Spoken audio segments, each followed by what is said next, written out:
Selamat pagi semuanya. Assalamualaikum warahmatullahi wabarakatuh. Waalaikumsalam warahmatullahi wabarakatuh. Oke, baik ini.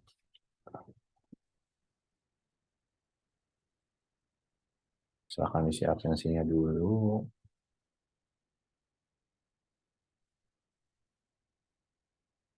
Ini materinya pertemuan kita ketiga.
Baik, saya izin ke tab dulu ya.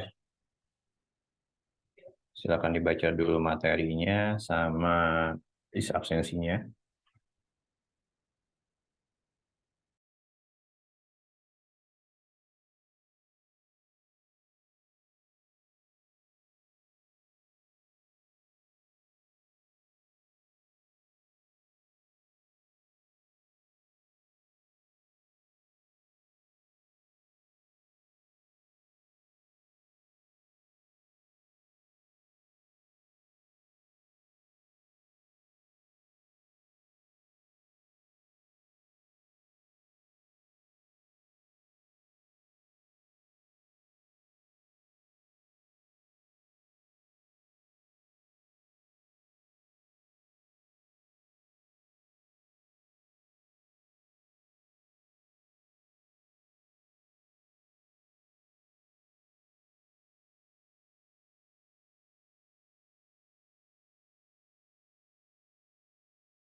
Oke, baik. Sorry.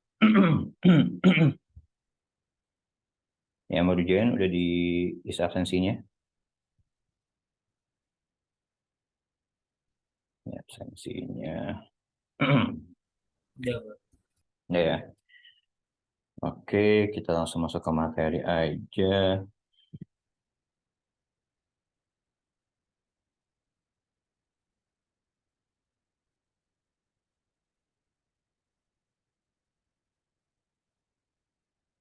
Seri.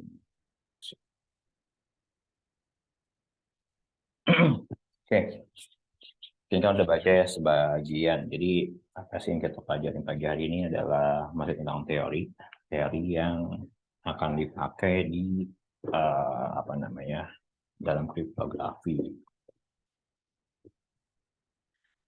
Itu ada teori peluang, informasi, dan teori bilangan. Nah, di sini kita teori peluang. Mungkin sebelumnya pernah ada yang belajar juga, belajar pas waktu di SMA. Masuk teori peluang di SMA sudah ada ya, seingat saya. Jadi apakah teori peluang itu? Nah, kalau di sini dikatakan, sebelumnya ya kita break dari ini lagi, permutasi dan kombinasi didasarkan pada percobaan, hasil percobaan dan outcome-nya diamati dari jumlah semua kemungkinan, dan himpunan semua kemungkinan hasil percobaan dinamakan ruang taruhan atau sample space. Dan setiap kali hasil percobaan dalam ruang, contoh disebut dengan titik taruhan atau simple point. Hasil-hasil percobaan tersebut bersifat mutual eksklusif. Nah, dikatakan saling terpisah karena dari seluruh ruang taruhan hanya ada satu titik taruhan yang muncul. Dikatakan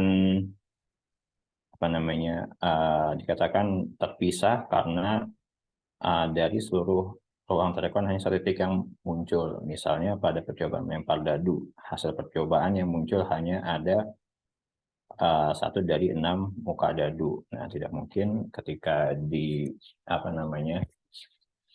dilempar muncul semua. Nah, jadi misalkan ruang taruhan dilambangkan dengan S dengan titik taruhan dilambangkan dengan X1, X2 dan X. Kalau di sini dicontohkan adalah sebuah dadu berarti sampai X6 ya. Jadi ruang taruhannya ada 6. Lalu titik taruhannya ada 1 ya, sampel poinnya. Nah, ruang taruhan yang jumlahnya anggota terbatas tersebut, ruang taruhan yang anggotanya terbatas disebut ruang taruhan discrete sample space. Peluang terjadinya sebuah titik taruhan dinamakan peluang diskrit dengan disimbolkan PXI ya. Nah, misalnya XI adalah sebuah titik taruhan di dalam ruang taruhan S. Peluang bagi XI adalah ukuran kemungkinan terjadinya atau munculnya XI di antara titik taruhan lainnya di dalam S. Nah, peluang diskritnya mempunyai sifatnya sebagai berikut, yaitu di mana 0 lebih kecil daripada PXI dan PXI lebih kecil daripada 1, yaitu nilai peluang adalah bilangan tidak negatif dan tidak lebih kecil atau sama dengan 1. Nah, di sini sigma X, sigma PX1, intinya S dan I-nya sama dengan 1, yaitu jumlah peluang semua titik taruhan dalam S adalah 1. Ada contohnya seperti ini, misalkan ada uang logam, yaitu ada gambar dan angka, kita lambangkan dengan G dan A. Jika sebuah koin dilemparkan, maka peluang munculnya gambar adalah setengah ya. Begitu juga peluang munculnya muka angka. Maka jika 2 buah koin uang logam dilempar, maka ruang taruhannya adalah ada AA, ada GG, ada AGD, dan GA. Pastinya akan ada muncul 2 kali angka, muncul 2 kali gambar, muncul angka gambar dan gambar angka. Nah, peluangnya berarti adalah 1/4. Jadi PAA sama dengan PGG sama dengan PAG dan PGA sama dengan 1/4. Nah, masuk ke eventnya. Event itu disimbolkan dengan E adalah himpunan bagian dari peluang terokan. Misalnya pada percobaan lempar dadu, kejadian muncul angka ganjil adalah 135. Kejadian munculnya angka 1 adalah S sama dengan 1. Kejadian yang hanya mengandung titik tarokan disebut kejadian sederhana, dan kejadian yang mengandung lebih dari titik tarokan disebut compound event atau kejadian majemuk. Kalau untuk yang tadi karena ininya berarti adalah yang majemuknya. Suatu kejadian dikatakan terjadi jika salah satu dari titik tarokan dalam kejadian tersebut terjadi. Peluang kejadian I dalam peluang tarokan S adalah PE sama dengan S ya. Peluang kejadian E juga diartikan sebagai jumlah peluang semua titik tarokan di dalam E. Jadi kita dapat menulisnya di mana PE sama dengan per S sama dengan yaitu adalah sigma X XI, di mana X ini adalah elemen dari si himpunan E. Nah, contoh contoh selanjutnya adalah percobaan lempar dadu, yaitu apa namanya, simple space-nya, ruang tarokannya 1, 2 sampai 6. Kejadian mengukur angka ganjilnya, eventnya adalah di sini ada 1, 3, 5. Jadi otomatis S-nya sama dengan 6, E-nya sama dengan 3.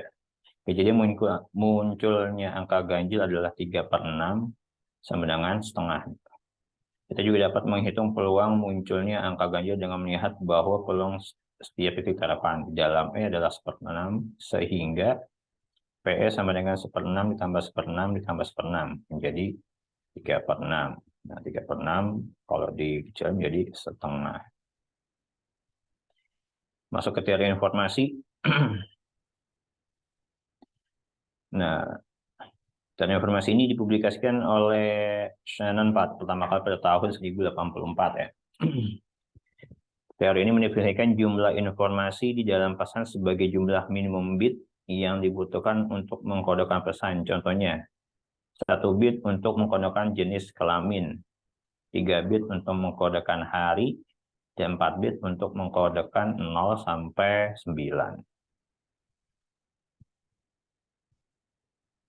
Entropi. Oke. Nah, entropi adalah ukuran yang menyatakan jumlah informasi di dalam pesan.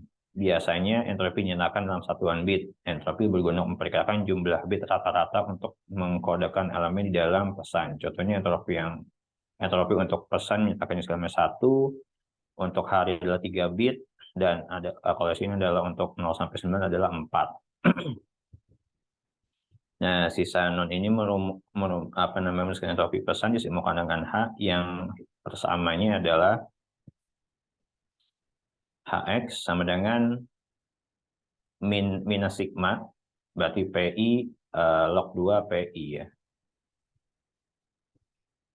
Nah, di sini X adalah pesan, N adalah jumlah simbol yang berbeda dalam pesan, PI adalah peluang kemunculan simbol ke I-nya. Misalnya pesan X adalah string ya.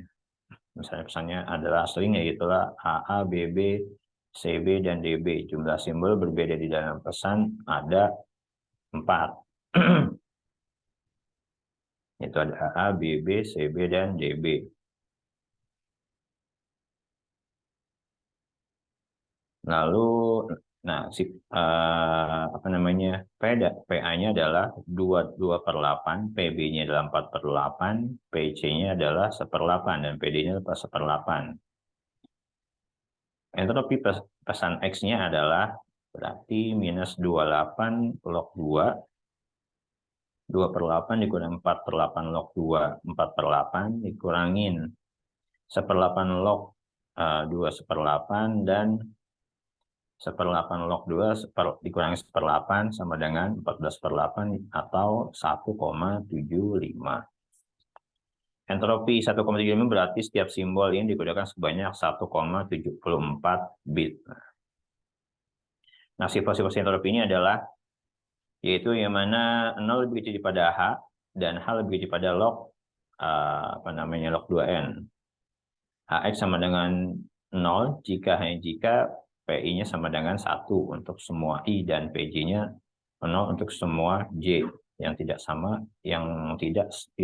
dengan I. Lalu untuk sifatnya lagi yaitu Hx sama dengan log 2N dan hanya jika PI sama dengan 1 per N untuk setiap I, 1 1 lebih kecil pada I dan I lebih kecil pada N. Entropi untuk menyatakan ketidaktentuan uncertainty dari pesan, contoh bila kriptografi Y6LU PZ menyatakan plain text-nya male atau female, maka uncertainty pesannya sama dengan 1. Kriptanalis harus mempelajari 1 bit yang dipilih secara tepat untuk menemukan plain text. Menurut Schneider 96. Entropi sistem kriptografi adalah ukuran ruang kunci. Misalnya sistem kriptografi dengan kuncinya 64 bit mempunyai entropi 64. Makin besar entropi, makin sulit memecahkan si ciphertext. Jadi ini untuk notasi untuk di kuncinya asal ininya ya. Lalu mendefinisikan laju bahasanya. Schneider mendefinisikan laju bahasa di mana R yaitulah H dibagi N. Nah, N ini adalah pesan. Contohnya laju normal bahasa Inggris. Laju normal bahasa Inggris adalah 1 bit per huruf sampai 1,5 bit per huruf untuk N besarnya. Laju mutlak absolutnya didefinisikan sebagai R sama dengan log 2L ya. Dan dalam hal ini adalah jumlah karakter di dalam bahasa. Contoh dalam bahasa Inggris ada 26 huruf. Berarti L adalah 26 huruf sama dengan 4,7 bit per hurufnya. Di redundansi bahasa didefinisikan sebagai, kalau dari redundansi bahasanya itu D sama dengan absolute R dikurangin R. Berarti ini laju bahasa kecil. Teori bilangan. Teori bilangan atau nama teori memainkan peran sangat penting di kriptografi, khususnya untuk kunci publik. Bilangan di sini maksud adalah bilangan bulat yaitu integer. Kalau bilangan bulat kan dia tidak ada desimalnya. Kalau misalnya bilangan bulat real mempunyai titik desimal. Nah, operasi matematika yang menarik perhatian pada bilangan bulat adalah pembagian. Pembagian bilangan bulat lainnya menghasilkan sisa yang juga disebut juga bilangan bulat. Jadi ya sisa hasil lah. Kayak 10 dibagi 2 gitu kan, 9/5. Ini sifat pembagian pada bilangan bulat. Ini bukan bulat-bulat. Misalkan A dan B adalah bilangan 2 bilangan bulat dengan syarat A-nya adalah bukan 0. Jadi kalau misalnya ada 2 bilangan bulat dan A-nya bukan 0, dapat menyatakan bahwa A membagi B jika terdapat bilangan bulat C. Sedemikian sehingga B sama dengan A dikali C. Jadi kalau misalkan A dibagi B sama dengan A dikali C, kayak misalkan tadi saya bilang. Kalau misalnya 10 dibagi 2 sama dengan 5, berarti 2 dikali 5 sama dengan 10. Dinotasikan sebagai, saya belum tahu cara baca ini. Ada yang tahu? Baca simbol ini. Tidak, saya cari dulu. Saya lupa ini. AB jika B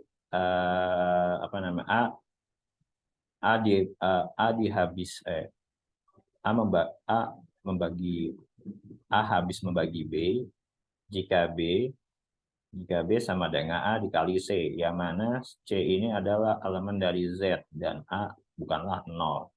Z ini adalah himpunan bilangan bulat. Ini berlaku untuk semua bilangan bulat ya, bukan bilangan bulat desimal yang tanpa koma-koma.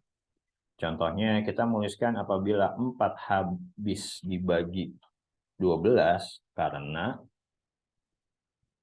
12 dibagi 4 sama dengan 3. atau 12 sama dengan 4 dikali 3. Begitu pula dengan 134 dibagi 0, karena 0 dibagi 134 sama dengan 0.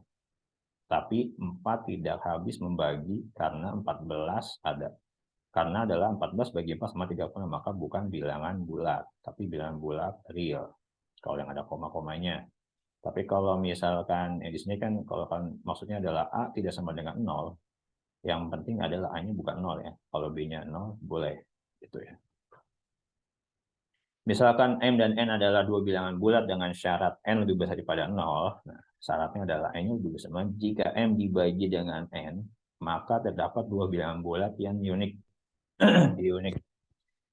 unik apa namanya, quotient dan remainder sedemikian sehingga M sama dengan N dan Q plus R. Saya ulangin ya.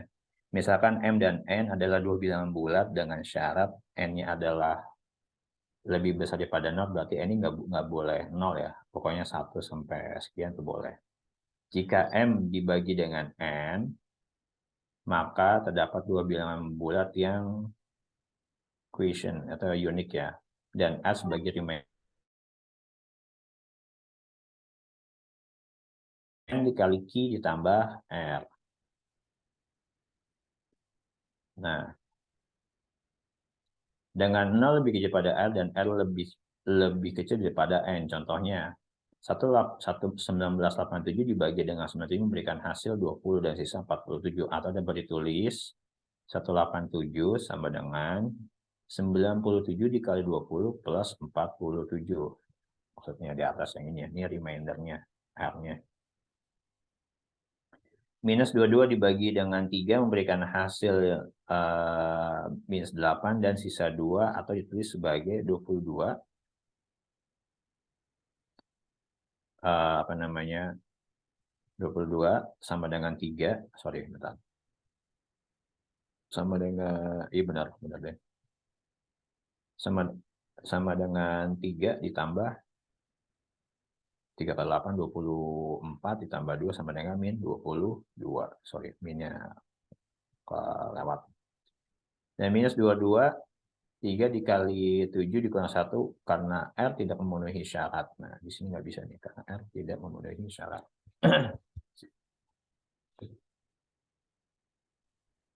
Pembagian bersama PBB. Pembagian bersama terbesar. Jadi ini pelajaran apa SD ya.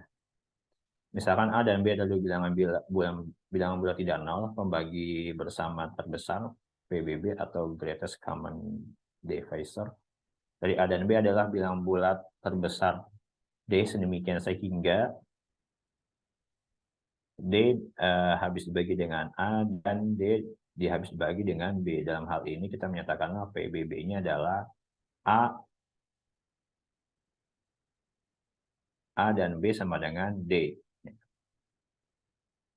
45 memiliki faktor pembagian 1, 3, 5, 9, 15 dan 45 sendiri terdiri sendiri dan 45 sendiri, sedangkan 36 memiliki faktor pembagian 1, 2, 3, 4, 9, 12, 18 dan 36 sendiri. Faktor pembagian bersama 45 dan 36 adalah 139. Yang terbesar dari 9, sehingga disimpulkan bahwa PBB 45 dan 36 adalah 9. Algoritma including. Nah, ini maksudnya ke sini, algoritma including dari PBB yang di atas. Algoritma including adalah algoritma untuk PBB dari buah bilangan bulat. Include memenuhkan algoritma including adalah sastrawan Yunani yang menuliskan algoritma tersebut dengan elemen. Diberikan dua buah bilangan bulat tak negatif, A dan B, A lebih besar sama dengan B. Algoritma including berikut mencari pembagian bersama terbesar dari M dan N. Nah, algoritmanya gimana? Jika B sama dengan 0, maka A adalah A adalah PBB A dan B. Stop kalau tidak, yaitu B kalau tidak B yaitu sama dengan tidak sama dengan 0, lanjut ke langkah 2. Kalau misalnya hasilnya 0 berarti berhenti. Kalau misalnya hasilnya tidak 0, masih lanjut ke 2. Bagilah A dengan B, dan misalkan L adalah sisanya. Gantilah nilai A dengan nilai B, dan nilai B dengan nilai L. Lalu ulangi kembali ke langkah 1. Sampai nilai B-nya menjadi 0.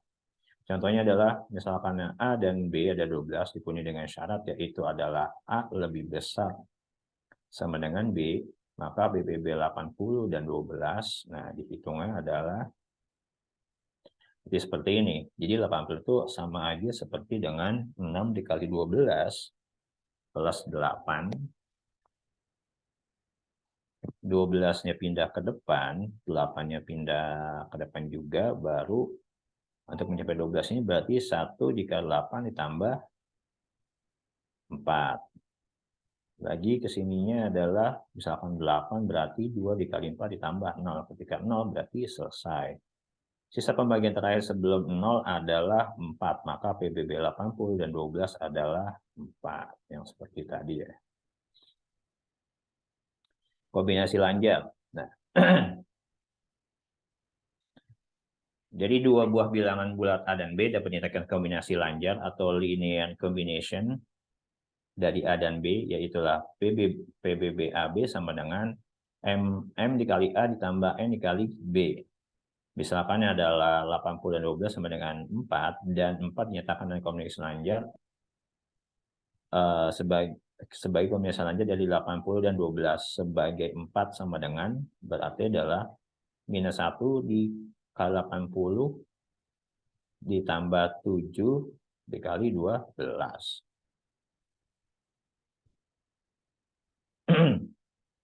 Algoritma untuk menemukan kombinasi lanjut dari kedua buah bilangan sama dengan PBB-nya adalah dengan melakukan pekerjaan penyulihan atau substitusi secara mundur pada algoritma Euclidean. Algoritma dinamakan Euclidean diperlukan dengan extended Euclidean algorithm. Kita menyatakan PBB 312/70 sebagai kombinasi lanjar. Dari 320 mula dicarinya adalah terlebih dulu PBB-nya. Kan cara PBB-nya dengan algoritma Euclidean diperluas sebagai nah, kita cari dulu PBB-nya, berarti didapat adalah 2 ya di sini ya, PBB-nya kan. 2. Kan pokoknya ulatnya kayak tadi ya. Apa namanya 312 itu berarti adalah 4 kali 7 ditambah 32. Terus apa namanya 70 berarti 2 kali 32 kali 6 sampai hasil 0, berarti dia mempunyai PBB 2. Ketika PBB-nya setelah didapat, nah susun nomor 3 menjadi, nah ini kan nomor 3 ya, karena kan kita substitusi ceritanya nih.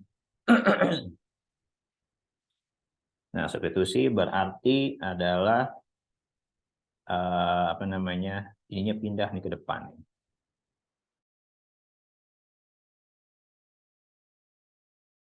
Dua dikurangin, karena ini jadi plus jadi minus, dikurangin 5 dikali 6. Tuh kan? Nah, setelah baru ini pindah ke depan, susun pembagian nomor 2 menjadi, nah susun nomor 2 menjadi sama juga nih, dipindah juga ke depan juga nomor 2-nya. Ininya 6, nah 6 ini sama dengan adalah 7 dikurangi 2 dikali 32. Ya kan? Ini pindah ke sini. Nah, sulihkan ke dalam apa namanya, sulihkan ke 5 ke dalam 6. Yang 5-nya mana? Nah, ini 5 ke 6 ke 4. Berarti dia masuk ke sini kan. Otomatis 6-nya itu berapa sih? Berarti kan di sini 70. 70 dikurangin 2 dikali 32. Jadi seperti ini. Sulihkan dari 5 ke 6. Berarti seperti ini. Berarti tinggal dioperasikannya sebenarnya. Standar 2 sama dengan 32 dikurangin 5. 70 dikurangin 2 dikali 32. Sama dengan, nah kita coba lihat dari sininya, 1 dikali 32 dikurangi 5 dikali apa namanya dikali 70 ditambah 10 dikali 32 sama dengan 11 dikali 32 dikurangin 5 dikali 70. Nah, susun pembagian nomor 1 menjadi seperti ini ke depan lagi. Nah, setelah sudah menjadi berarti yang ini disulihkan yang ke apa namanya ke 7 ke nomor 6. Di sini kan didapat 32-nya ada ya. Berarti ke 32 menjadi 312 dikurangin 14 kali 70. Maka hasilnya adalah 11 kali 312 dikurangin 46 dikali 70. Jadi apa namanya PBB 312,70 ada sama 2 sama dengan 11 dikali 312 dikurangi 49 dikali 70. Itu untuk namanya kombinasi lanjut. Relatif prima. Nah, relatif prima itu adalah apabila dua bilangan bulat A dan B dikatakan relatif prima jika PBB-nya PBB A dan B sama dengan 1. Jadi kalau dia hasilnya sama dengan 1 pasti adalah relatif prima. Kalau hasilnya bukan sama dengan 1, berarti kayak tadi ya yang di atas ini sama dengan 0. Nah, yang ini sama dengan 0, si yang PBB 8012 mana dia bukan relatif prima. Apapun ini juga sama, bukan relatif prima karena dia hasilnya 0 bukan 1. Sebagai contoh, untuk 20 dan 3 relatif prima sebabnya adalah 20 dan 3 sama dengan PBB 20 dan 3 sama dengan 1. Begitu juga dengan 7 dan 11 relatif prima karena PBB 7 dan 11 sama dengan 1. Tetapi 20 dan 5 tidak relatif prima sebab PBB 20 dan 5 sama dengan 5, bukan sama dengan 1. Jika A dan B relatif prima, maka menurut teorema 5.4 dapat menemukan bilangan bulat M dan N. Sedemikian sehingga MA dan plus NB sama dengan 1. Bilangan 20 dan 3 adalah relatif prima karena PB 20 dan 3 sama dengan 1 dapat juga ditulis dengan 22 dikali 20 plus 13 dikali minus 13 dikali 3 sama dengan 1. Dengan M sama dengan 12 dan N sama dengan 13, tetapi 20 tidak relatif prima karena PBB 20 dan 5 sama dengan 5. Maka tidak disebut relatif prima karena bukan 1. Sehingga 20 dan 5 tidak dinyatakan dalam tidak dapat dinyatakan dalam M sama dengan 20 plus N kali 5 sama dengan 1. Karena bukan 1, jadi nggak bisa. Tidak bisa menentukan M dan N-nya. Aritmatika modulo. Nah, aritmatika modulo ya sama ya. Pasti bisa bagi hasil. Misalkan A adalah bilangan bulat dan M adalah bilangan bulat lebih besar pada 0, operasi A modulo M memberikan sisa jika A dibagi dengan M. Dengan kata lain, A modulo M sama dengan R. Sedemikian sehingga A sama dengan MQ plus R. Dengan 0 lebih kecil daripada R dan R lebih daripada M. Jadi berkaitan dengan rumus yang sebelumnya. Notasi A modulo M sama dengan A sedemikian sehingga A sama dengan MQ, M sama dengan M dikali Q plus R dengan 0 lebih kecil daripada R dan R lebih kecil daripada M. Bilangan bilangan disebut dengan modul atau modul yang hasil matematika modul tetap di dalam himpunan 1 sampai seterusnya M-1. Contohnya seperti ini. Berapakah hasil penematikan modulo 2, modulo 3 sama dengan 3? Karena 23 dibagi 5 memberikan hasil Q. Hasil Q sama dengan 4 dan sisanya adalah 3 yaitu R. Atau ditulis dengan, kalau misalnya 2 ada 2 modulo 5 sama 3, berarti 25 sama dengan 5 dikali 4 plus 3. Seperti yang ini ya, MQL.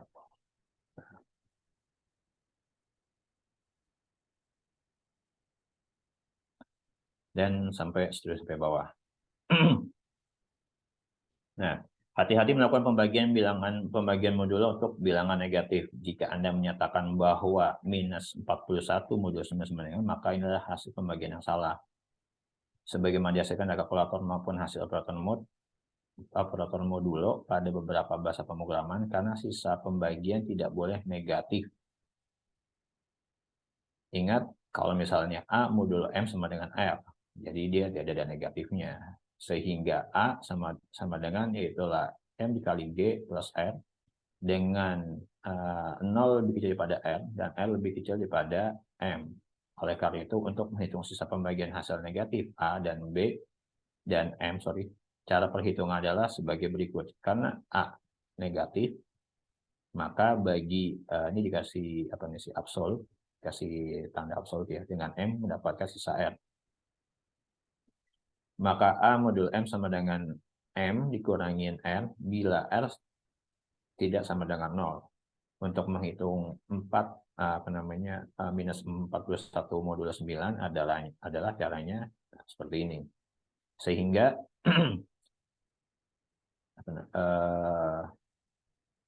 minus 41 modulo 9 sama dengan 9 dikurang 5 sama dengan 4. Masuk ke kongruen. Nah, kongruen itu apa? Nah, kadang dua bilangan bulat A dan B mempunyai sisa yang sama jika dibagi dengan bilangan bulat positif M, maka dikatakan bahwa A dan M adalah kongruen dalam modulo M. Jadi kalau misalkan hasilnya sama, mempunyai sisa yang sama, maksudnya bukan hasilnya sama, mempunyai sisa yang sama dari hasil pembagian A dan B, maka disebut kongruen. Kongruen dalam modulo M, yang dilambangkan sebagai A kongruen B yang dengan modulo M. Jika A tidak kongruen dengan B, dapat ditulis dalam modulus M, tulisnya seperti ini. A tidak kongruen dengan B modulus M. Contohnya seperti ini. Misalnya adalah 17 kongruen 2 modulus 3. 3 habis membagi 17 dikurangin 17 kurangin 2 sama dengan 5. Terus 5 dibagi 3 sama dengan 5. 15. 17 dikurangin sama dengan 15. 15 dibagi 3 sama dengan 5. Dan yang ini adalah minus 17 modulus kongruen dengan 5 dengan modulus 11. 11 habis membagi, yaitu adalah 7, min 7 dikurangin min 5 sama 22, dan 22 dibagi 11 sama dengan 2. Dan 12 tidak kongruen dengan 2 modulus 7, 7 tidak habis membagi 12 dikurangi 2 sama dengan 10. Kan nggak bisa ya. Lalu minus 7 tidak kongruen dengan 15 modul 3. Nah, 3 tidak habis membagi minus 17 dikurangi 15 sama dengan 22.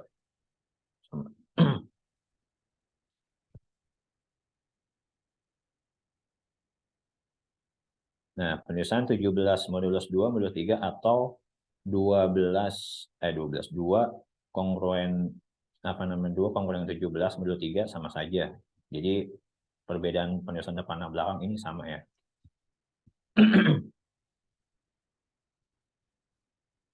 Nah, kekongruensi antara A dan B modulus M dapat ditulis juga dengan A sama dengan B dikali A sama dengan B plus KM. Dalam hal ini K adalah bilangan bulat. Contohnya adalah untuk 17 kongruen dengan 2 modul 3 dapat ditulis dengan 17 2 ditambah 5 dikali 3. Begitu pula dengan 17 kongruen dengan B modul 11. Berarti adalah minus 7 sama dengan 15 ditambah minus 2 dikali 11. Berdasarkan definisi modul yang menyatakan bahwa A modul M dan S demikian sehingga A A sama dengan MQ plus R dengan 0 lebih daripada 0 lebih kecil sama dengan R dan R lebih sama dengan M, maka kita juga dapat menuliskan A modulo M sama dengan R sebagai A kongruen B modulus M.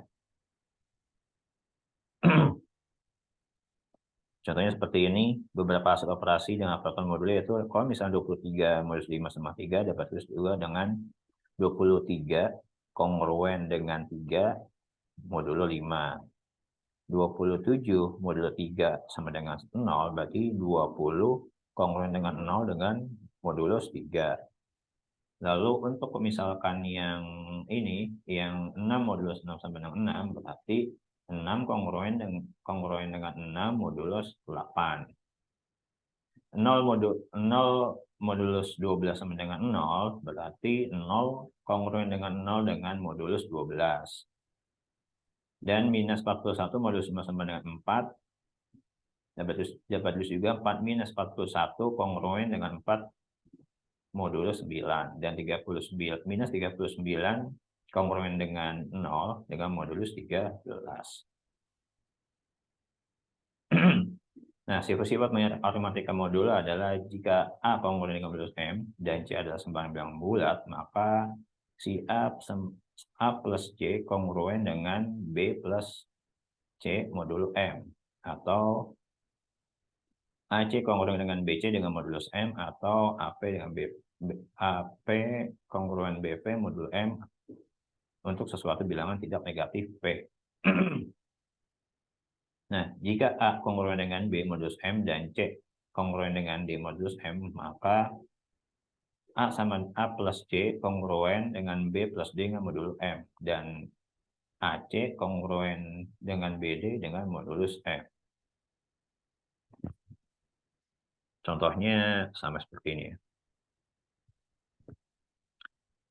Apa namanya? 17 kongruen dengan 2 modulus 3 sama, dan 10 kongruen dengan 4 modulus 3, maka 17 plus 5 sama dengan 12 plus 5 modulus 3. Yaitu sama 22 sama dengan berarti 7 modulus 3. Yang ini 17 kali 5 sama dengan 5 kali 2 sama dengan 5 kali 2 modulus 3, yaitu 85 sama dengan 80 8 sama dengan 10 modulus 3. Kalau misalnya 17 ditambah 17 sama dengan 2 ditambah 4 modulus 3, yaitu sama dengan itu juga 17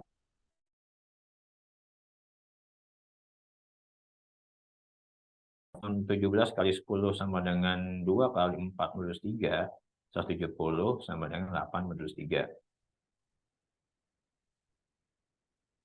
Sifat-sifat kongruen modulo tidak memasukkan operasi pembagian pada aritmatika modulo karena jika kedua ruas dibagi dengan bilangan bulat, maka kongruennya tidak selalu dipenuhi.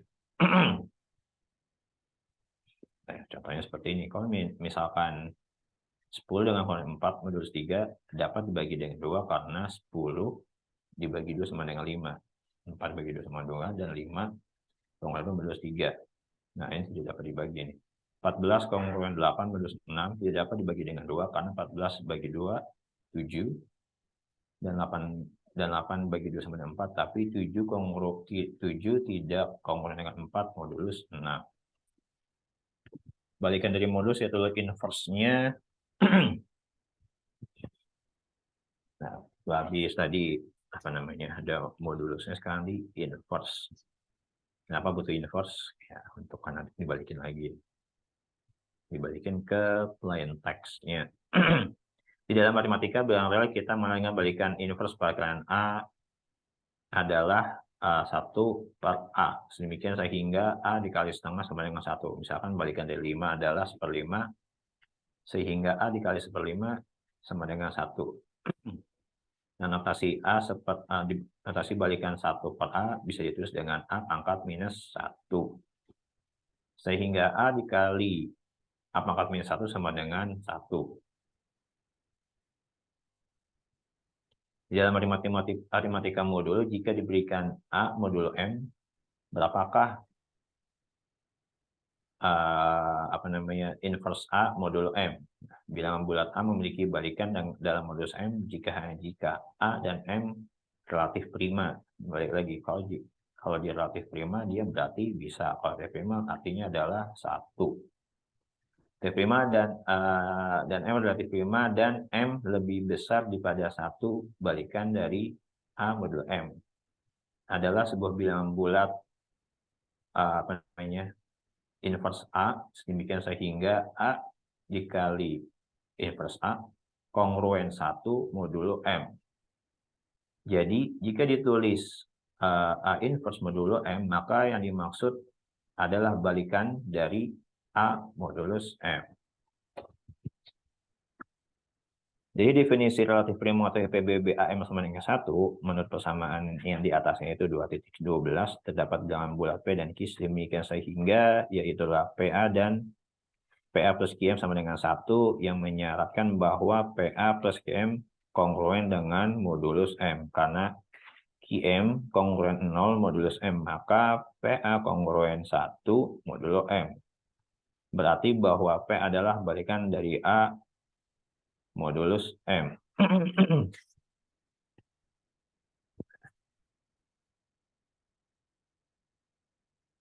Nah, penjelasan di atas bahwa untuk mencari A modulus M, kita harus membuat kombinasi lanjar, ini panjang nih, dari A dan M sama dengan 1. Koefisien A dari kombinasi lanjar tersebut, yaitu P, merupakan balikan dari A modulus M, tidak seperti balikan perkalian pada aritmatika bilangan real yang selalu unik.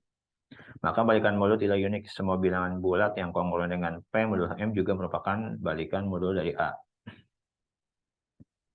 Contohnya, kita menemukan bahwa inverse dari 4 modulo 9 dan 23 inverse modulo 10 dan 18 inverse modulo 10. Karena 4 dan 9 PBB-nya. Jadi otomatis kalian untuk mencari itu cari dulu PBB-nya. Karena kan dia syaratnya harus 1 ya. Kalau dia bukan 1 ya nggak bisa. Karena 4 dan 9 PBB-nya sudah dicari, hasilnya adalah 1, maka 4 inverse dari mod 9 ada. Kalau kalian belum cari, maksudnya ketika dicari hasilnya bukan 1, maka tidak ada. Jadi algoritma Euclidean diperoleh bahwa 0 sama dengan 2 dikali 4 plus 1, yaitu 9. Atau tinggal dibalik aja ya. Kedepanin lagi itunya. 2 dikali minus 2 dikali 4 ditambah 1 kali 9 sama dengan 1.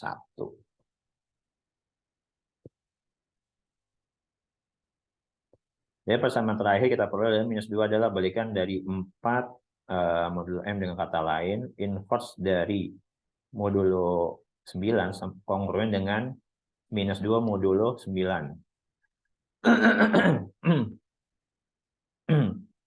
Nah, ini contoh desinfik salah bahwa minus 2 dikali 4 kongruen 1 modulo 9, 9 habis membagi minus 2 dikali 4 dikurangi 1 sampai dengan minus 9.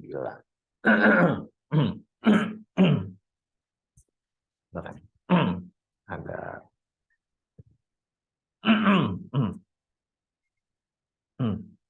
Nah, perhatikan bahwa semua bilangan bulat kongruen dengan 2 minus 2 modulo 9 juga dibalikan dari 4 modulo 9. Misalkan 7, 16, 25, dan 35 seterusnya dengan data penambahan sebesar 9, baik ke kanan atau ke kiri.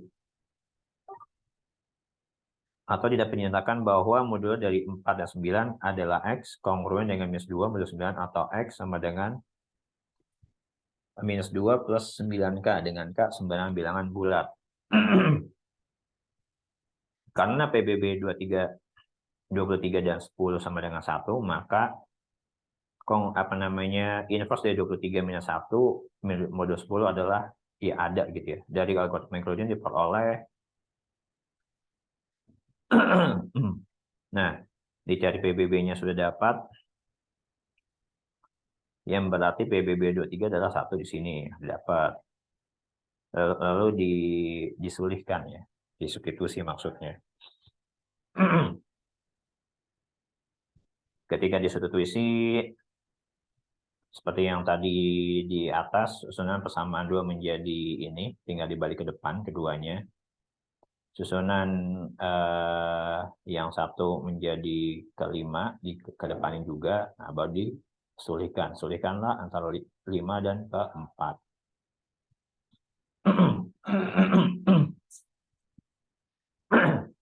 Nah, berarti minus 3 dikali 23 plus 7 dikali 10 sama dengan 1. Dari persamaan terakhir kita perlu adalah minus 3 adalah balikan dari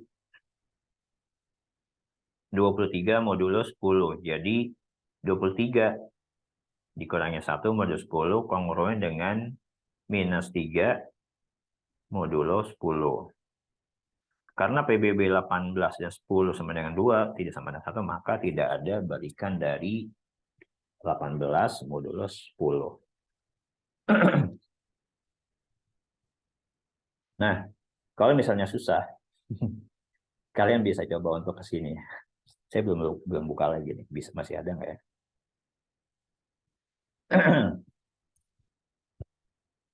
Oh, masih ada ternyata. Jadi kalau kalian mengalami kesulitan untuk apa namanya, bisa ke web tersebut.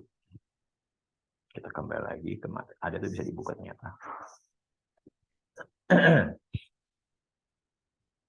Jalan balikan modul adalah menyelesaikan kongruen lanjar. Salah satunya tadi kalau kita sudah cari dengan PBB ini kita sulihkan adalah dengan kongruen lanjar. Nah, kongruen lanjar itu yang berbentuk adalah AX kongruen B modulo M. Dengan M adalah bilangan bulat positif dan A dan B sembarang bilangan bulat dan X adalah pengubahnya. Bentuk kongruen lanjar berarti menentukan nilai-nilai X yang memenuhi kekongruen tersebut. Metode yang sederhana untuk mencari nilai X tersebut adalah dengan menggunakan persamaan 2.14. Yaitu adalah AX kongruen B modulo M. Dapat ditulis dengan AX sama dengan B plus KM. Dapat disusun menjadi X sama dengan B plus KM dibagi A. Dengan K adalah semua bilangan bulat, cobakan nilai K dikalikan dengan 0, 1, 2, dan seterusnya. Dan K dengan minus 1, minus 2 ke dalam persamaan terakhir untuk menghasilkan X sebagai bilangan bulat. Solusi kongruen lanjut tidak unik, artinya banyak nilai X yang dipenuhi. Jadi kalau untuk dapat ini, nilai X-nya ada beberapa ya. Cara kedua adalah dengan mengalihkan kedua ruas dengan balikan dari modul A. Caranya dengan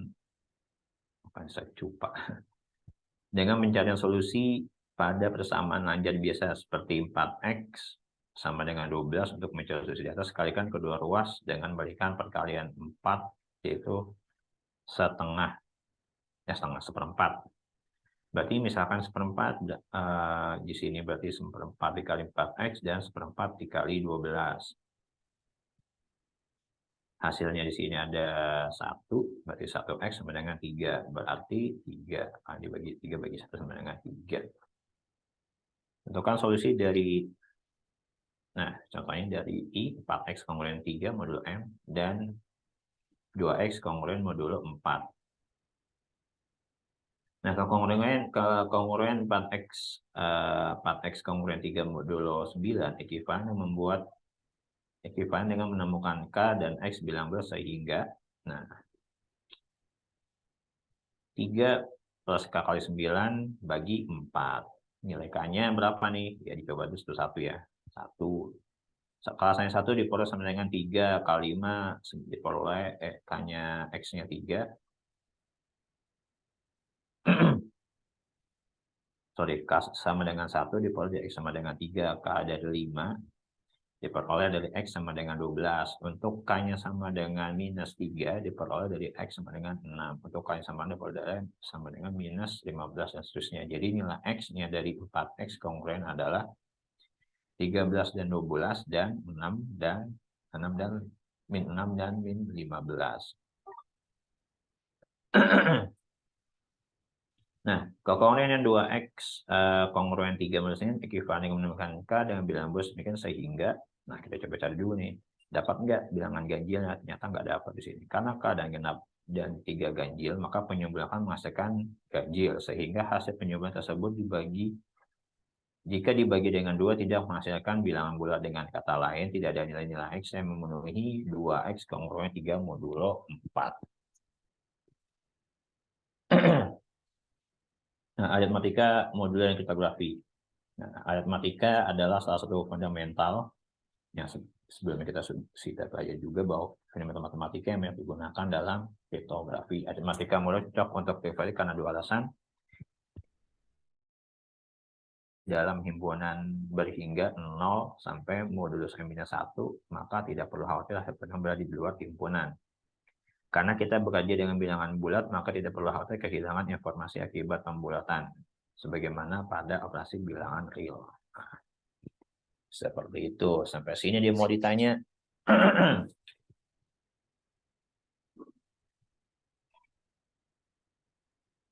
Jadi, tentang modulnya, Euclidean, relatif prima, ini saling berkaitan semua ya. Dari atas sampai bawah.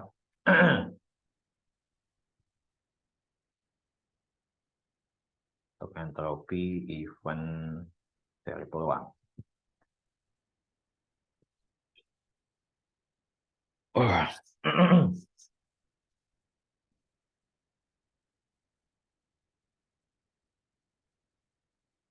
Jadi nggak ada yang nanya nih. Ya, syukur deh. Bisa sih. Oh ya, saya lupa. Nanti aja deh minggu depan. Untuk tugas ini cuma satu sebenarnya. Kita review ini aja. Kalian buat review jurnal. Buat per kelompok kita ada berapa orang sih?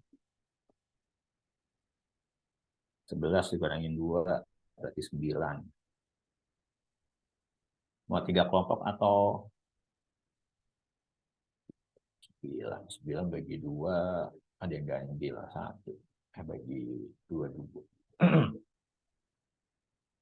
Ada yang sendiri. Bagi 3. Jadi kita bagi 4.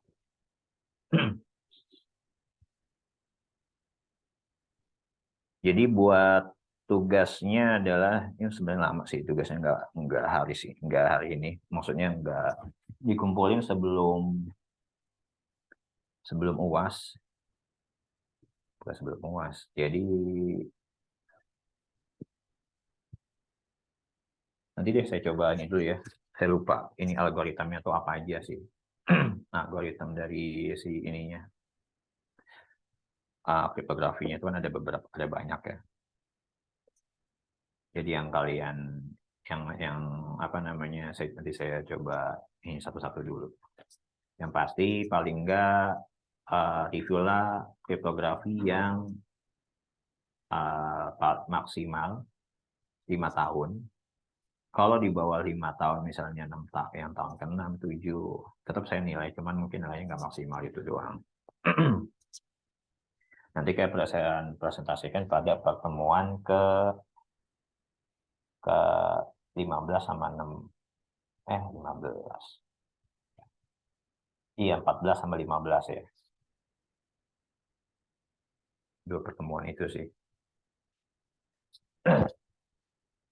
Tapi nanti saya ini dulu deh, saya coba lihat. Saya waktu itu pernah info ke apa namanya, ke senior kan itu setelah habis UAS sebenarnya. Sebenarnya habis UAS, habis UTS. Jadi saya info lagi besok deh, pertemuan di pertemuan 4 ya. Oke, sampai sini mau ditanya Sahabatul Rahman, Yazid, Diazki, Heidi, Dava, Romi.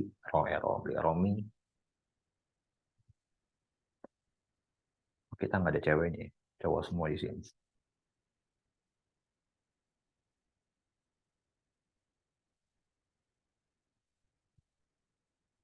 Oke, kalau nggak ada,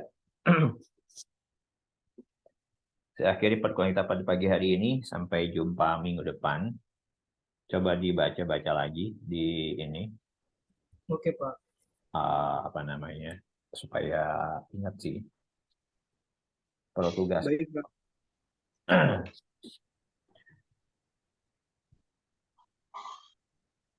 Wassalamualaikum warahmatullahi wabarakatuh. Waalaikumsalam warahmatullahi wabarakatuh. Terima Terima kasih, kasih, Pak. Pak. Sama. Terima kasih, Pak.